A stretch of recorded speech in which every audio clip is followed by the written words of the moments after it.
소프트뱅크 그룹 회장인 손정희는 일본은 결정적으로 인공지능 혁명에서 뒤지고 말았다는 것은 사실이라며 디지털화 정체를 질타하며 팩스 사용에 부끄러워서 얘기가 안 된다라고 말했습니다.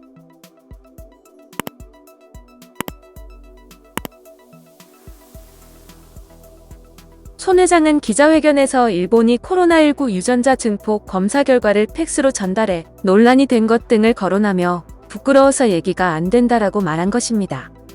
일본 국회는 같은 날 13일 스가 요시히데 일본 총리의 핵심 정책인 디지털청 성립에 필요한 법안을 참의원에서 가결해 입법을 완료했습니다. 늦게나마 디지털 개혁에 속도를 내 행정 및 사회 시스템의 효율화를 꾀하겠다는 구상입니다. 하지만 공교롭게도 이날 코로나19 백신 고령자 접종을 위한 예약 시스템이 장애를 일으켜 중단되는 사태가 전국 여러 지방자치단체에서 이어져 일본의 디지털 정체를 다시 부각시켰습니다. 지난해 2020년 5월 일본의 시사 프로그램 뉴스캐스터에 출연한 IT 저널리스트 미카미 요우는 코로나19 대응 과정에서 드러난 일본 IT의 현주소를 늦고 부족하고 부정확한 대응에서 IT 후진국으로서 일본의 약점이 그대로 노출되고 있다라고 했습니다. 니혼게이자이 신문의 일면에는 IT와 민간협력이라는 세계적인 표준에 뒤떨어진 아날로그 방식으로 일본이 바이러스와의 싸움에서 이기기는 어렵다고 지적한 데이어 일본 사회에서 IT 자성론이 연거푸 제기되는 모양새였습니다. 일본이 IT 후진국이라고 조롱을 받았던 결정적인 원인은 코로나19 검사 건수를 팩스나 전화로 취합했다는 겁니다.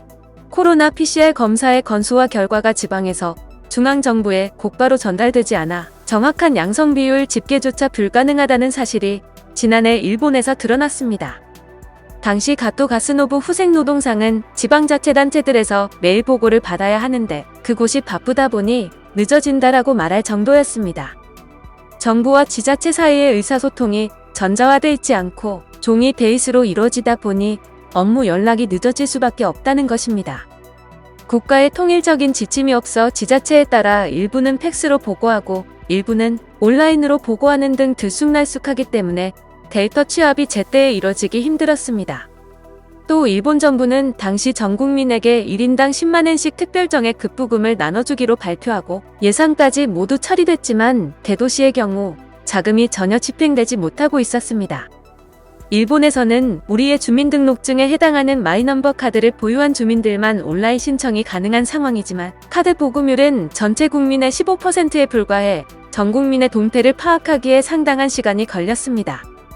그나마 온라인 신청을 위해선 카드 발급 당시 구청에 통보한 비밀번호를 함께 기입해야 하는데 이를 잊은 이들이 비밀번호를 새로 설정하느라 연일 도쿄의 구청들은 시민들로 북새통이 되었습니다. 마이니치 신문은 도쿄 시나가와 구청에선 이를 위해 10시간을 기다린 주민들도 많았다라며 일본 내에선 아날로그 일본을 상징하는 코미디라는 지적을 했습니다. 그리고 결정적인 한 방은 일본의 도장이었습니다. 일본은 서류에 도장을 꼭 찍어야 하는 문화가 재택근무에 큰 장애가 되고 있다는 지적이 끊이지 않았습니다. 당시 국회에서 일본도 대만처럼 마스크의 현황을 IT로 관리해야 하는 것 아니냐는 야당 의원의 질의에 우린 기초적 데이터가 없다. 그것이 현실이라고 무책임하게 답변해 논란을 일으킨 바 있습니다. 영상을 시청해주셔서 감사합니다. 여러분의 좋아요, 구독은 큰 힘이 됩니다. 지금까지 뉴스킹이었습니다.